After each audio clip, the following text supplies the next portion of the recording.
Hi, everyone. Uh, Today I want to speak about Sultan Suleiman. He was the ruler of the Ottoman Empire and to some degree the most powerful person in the world between 1520 and 1566 when he was in charge. If you have heard of anything about an Ottoman Sultan, it's probably about Sultan Suleiman. Um, he is known as the Lawgiver, or Suleiman, I guess in English, the Magnificent. But in Turkish, in Ottoman, he's known as Kanuni, the lawgiver. And that's because not only did he oversee a large set of military campaigns that we'll quickly go over, but also because he set out the structure of the institutions which came to define classical Ottoman civilization.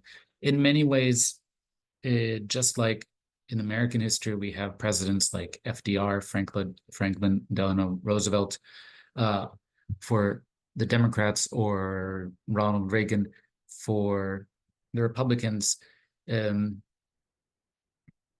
Sultan Suleiman occupies a similar position in that he is a person who kind of typifies or exemplifies a moment in which permanent changes were made for good, in the case of FDR or Reagan. Even though those presidents were just part of a larger set of transformations, they embody, for those who look up to them, moments of ideal unity or progress or economic prosperity, et cetera, et cetera. And the same thing is true with Sultan Suleiman. For Ottoman subjects that came afterwards, he embodied an age in which everything was right, even though it really wasn't. But it was a moment of high military expansion, of the establishment of institutions, and the seeming creation of a classical order. Now, for that reason, he's called Kanuni, the lawgiver, the guy who codifies and elaborates an imperial tradition. And he's also, as I've pointed out in previous classes, in charge of a massive expansion of territory. So just if we look at the beginning of his reign, 1520, the empire covers 576,900 square miles. By the end of it, it's almost 900,000. So there's basically like a 60-70% increase in territory. Much of this was, again, probably would have continued under his father had his father not died relatively early. But we see here a large expanse in general. And if you look at the list of campaigns from 1521 to 1566, there's basically a campaign every few years, every 3 or 4 years. So Belgrade, and then Rhodes against the Battle of Mohacs, where the Hungarian king is killed, two sieges of Vienna. Tunis is taken from the Habsburgs. Bitlis and Tabriz in the eastern Anatolian Iran are taken. Baghdad, Preveza, which is today in the border between Greece and Albania.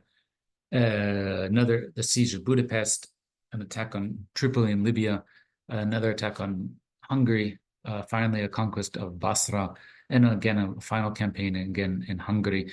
So we have multiple campaigns. He's constantly on the move. And other than, let's say, between this 1551 period, he's essentially almost always at war in different moments. We talked about some of these, the Battle of Mohacs, when the Hungarians are defeated, the conquest of Buda. And most of the time he was fighting against two people, either the Safavids in Iran, but in his case, he was also closely competing with Charles V, his chief competitor for the title of sort of ruler of the world, in a sense. Both of them aimed to establish worldwide empires. The Habsburg Empire was a bit more incohesive than the Ottoman one. As you can see, it consists of Iberia, southern Italy, large portions of Central Europe, and the Netherlands, the Low Countries, but also the Americas, which provided large amounts of silver and gold. And between the two of them, they're constantly vying and battling in different ways. Often the Ottomans would ally with the enemies of the Habsburgs, in this case, France. So after the Battle of Pavia in northern Italy in 1526, Francis I of France is captured, and in response, the French ally with the Ottomans. So between 1530s and 1560s, the Ottomans are actually fighting together against the Habsburgs. And the Ottoman Navy is actually wintering in southern France. At the same time, they're also using pirates / privateers, figures like the famous Admiral Barbarossa, because he had a big red beard, to expand their naval reach in this period and to attack the Habsburg on numerous fronts. At the same time, as we'll see, they were constantly in contact and discussion with the other major Islamic empires, the Safavids and the Mughals. And just a bit of review, this whole idea at that time is that the world is actually a conquerable space. The fact that the world can be circumnavigated means that technically one person or one empire could control it all. And this is what kind of fueled ideologically the types of expansion that were occurring, even though on the ground, of course, empire looked much more fragmentary and centered on certain spaces of control. So if you were to look at Portugal's empire, which stretched all the way from Iberia to Brazil to large portions of the Indian Ocean, including spaces in Nagasaki and Macau. This was basically a variety of trading ports and barricaded fortresses on the coast, not a large territorial expanse. And the Ottomans, as I pointed out, were fighting with the Portuguese throughout this period across the northern Indian Ocean. And at a certain point, when it became clear that Ottomans could not project power into the Indian Ocean successfully, through some small proxy battles in different parts of this world. The Ottomans also had some setbacks, like the Battle of Lepanto in 1571 after the reign of Sultan Suleyman.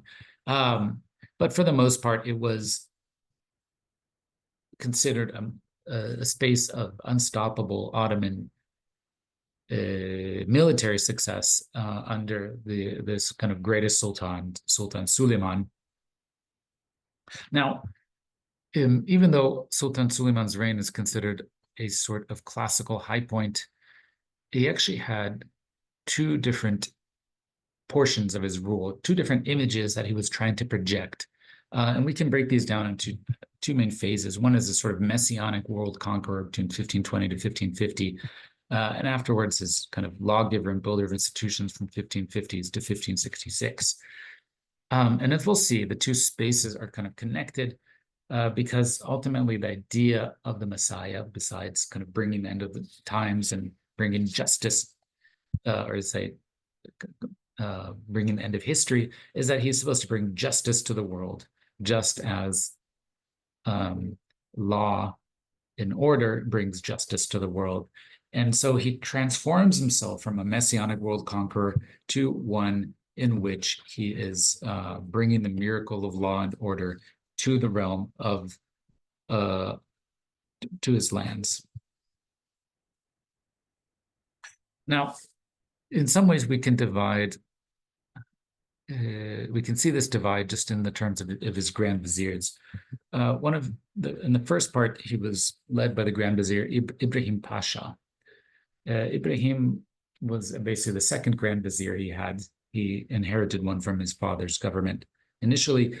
But Ibrahim was a very close friend. In fact, he, like many of the Grand Viziers at the time, almost all of them, were people who had been captured or taken in the slave levies of the Devshirme, and raised in the palace as future elite administrators. And Ibrahim Pasha was one of these. He was captured in a raid in Epirus. Eventually, his talents must have shown up because he was sold into the service of the palace. and became part of in the service of Prince Suleyman when he was a prince. And there they became very close friends, so much so that they seemed to be inseparable. And as we'll see during his reign, Ibrahim Pasha was clearly trying to push this vision of Suleyman as a kind of messianic end of the world type of figure. In time, though, Suleyman would sour on him and actually had him executed eventually when his favor was up. In his place, there was Rustem Pasha.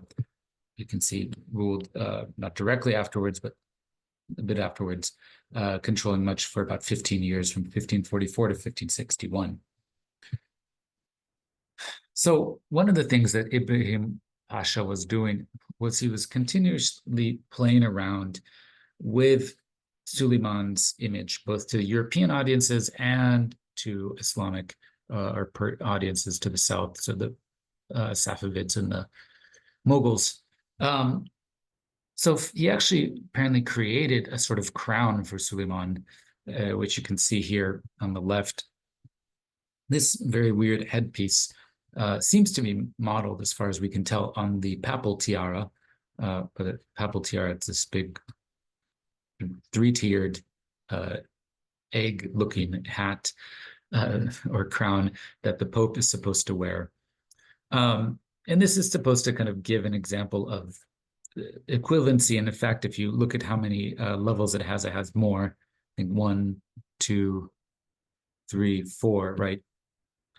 So it's supposed to show, obviously, that Suleyman is bigger and more important than the Pope. It's a flex in that sense, and that he's trying to one up the Pope and other leaders of the Catholic or European Christian world, while at the same time continuing the tradition that Mehmed II had started of sending out portraits, sending out different images and symbols that would resonate with the European imperial audience.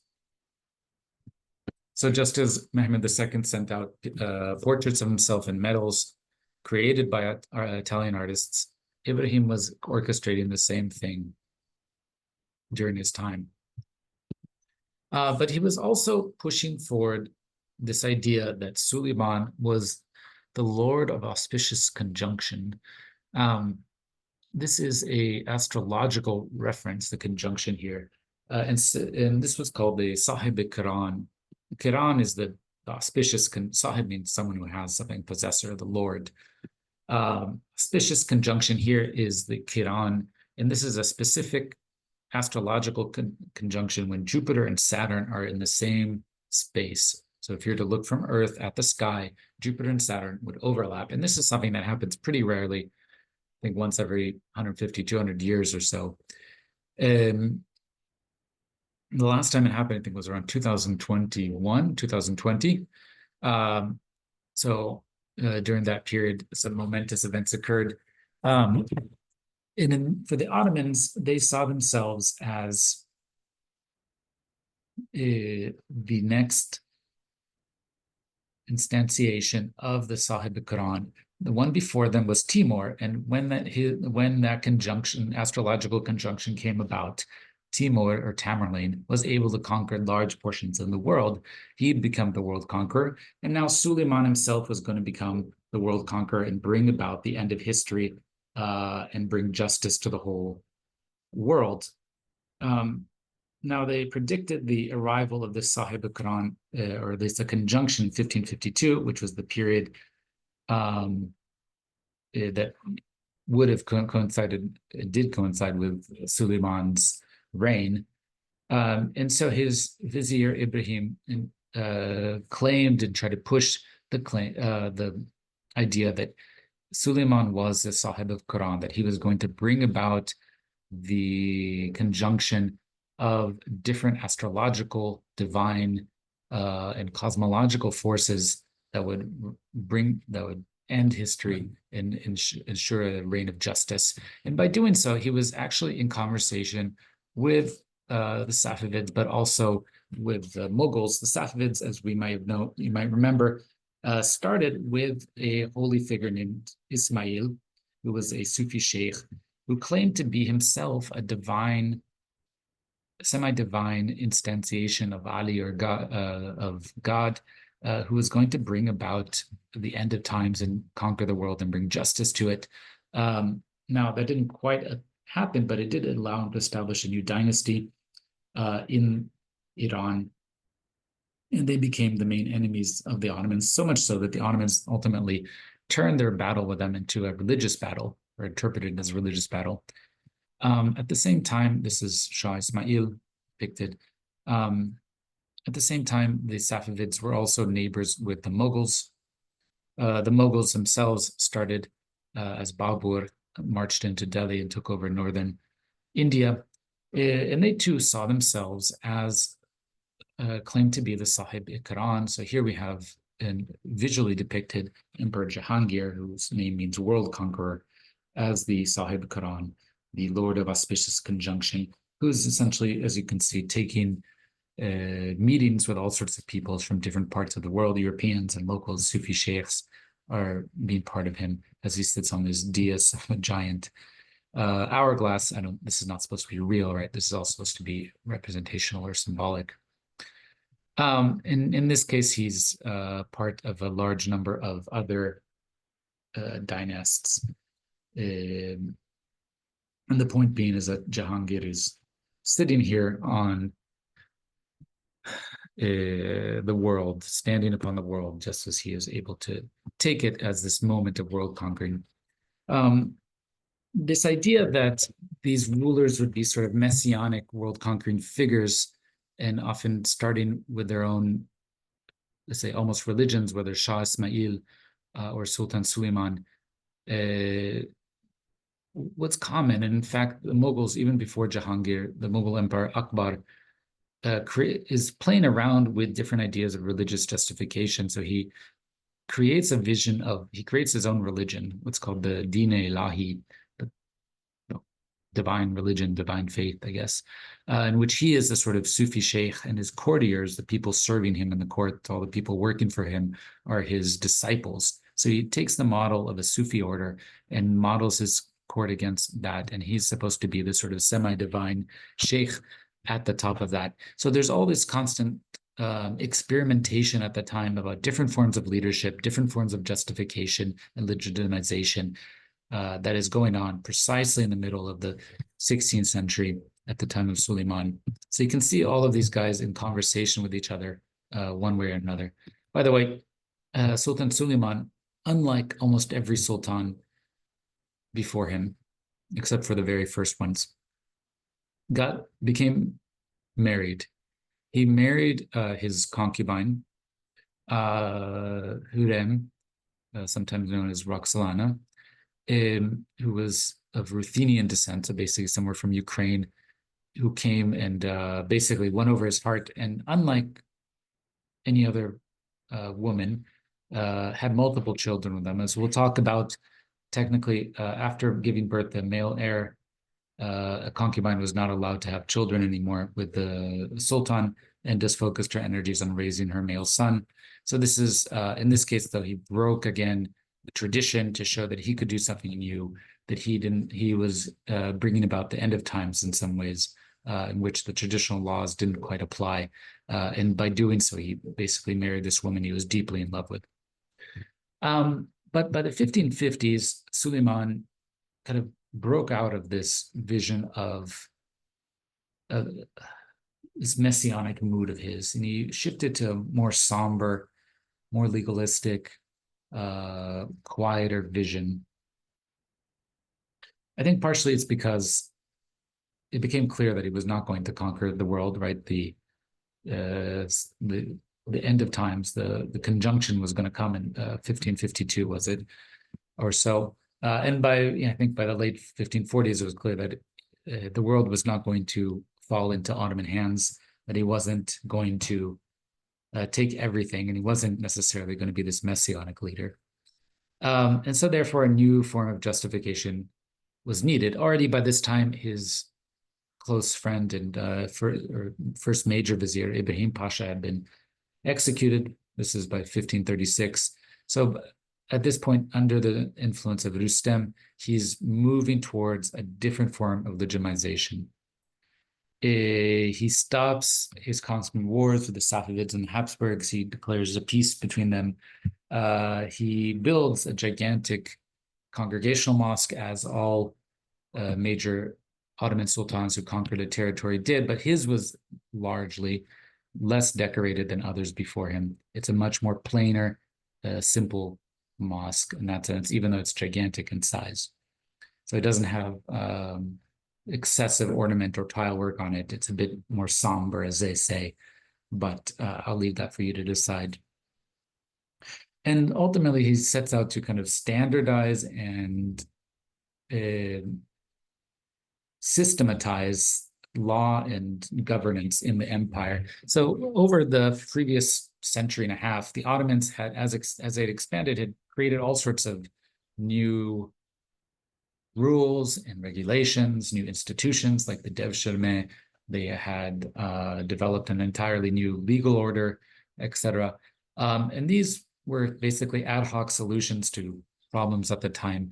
What he did is essentially try through his different high administrators, people like Abu Saud Effendi or Jalal Zadeh and so forth. You don't need to know these people, but he tried to systematize it in a way that it seemed much more legitimate, based in Islamic tradition, and that it was ultimately functioning. So he was, in a sense, trying to create a vision of government that went beyond himself and his direct rule. He was trying to create a vision of a system in which the empire was no longer, was obviously exemplified by the Sultan, but not dependent on them. So there's essentially a larger structure of administrators, cool, so essentially the servants or slaves of the Sultan, but not literally, and the soldiers who saw themselves as part of a system that was working for a greater good. And that was defined by set hierarchies, by rules, and people were advancing by merit. Now, of course, this is not necessarily true. There was always, let's say, nepotism and dysfunction, etc. But at the very least, people at the time and members of the Ottoman government saw themselves as part of something greater, that they were part of a transformation, just like perhaps the Americans saw after World War II or World War I, that they were part of creating a system that was leading to the betterment of the world, and that had certain rules and order to it. We can try to get aspects of this in one, let me go back, one story, which I'll end with here.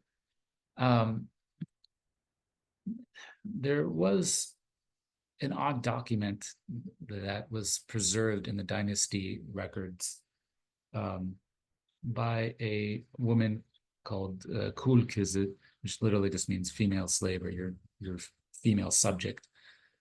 And she presented two petitions. So apparently at the beginning of Suleyman's reign, he announced that, his reign should be so, assume we begin in middle, that, he brought order to this world so that a woman should be able to walk unescorted, unprotected from one city to the next, and not be harmed.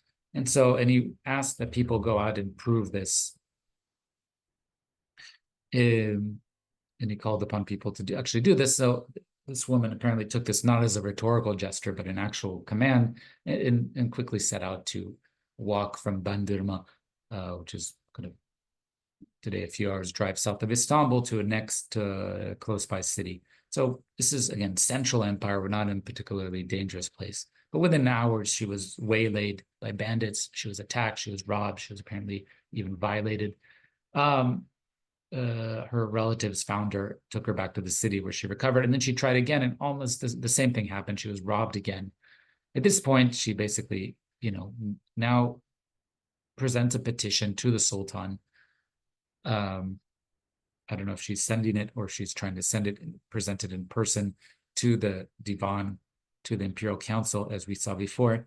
But she's presenting it, and she said, well, I did what you told me to. There is no safety in this realm. There is no law.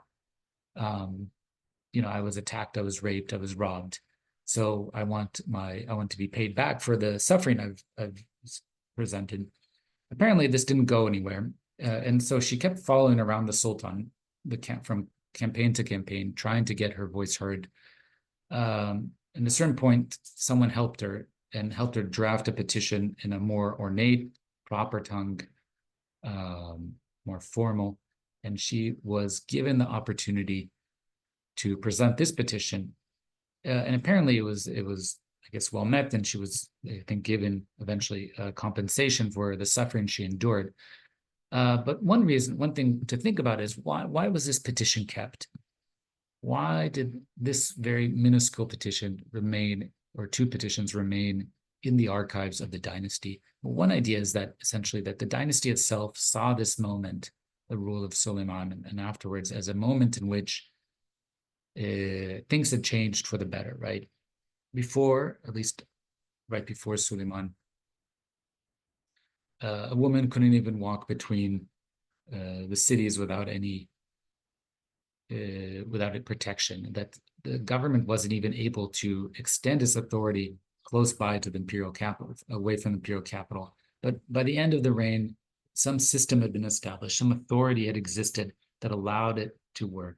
And this is, I think, the image that was continuing during, or at least cultivated during the period of Suleyman, that this is a reign in which order reigns, in which systems are established, in which a new classical vision emerges.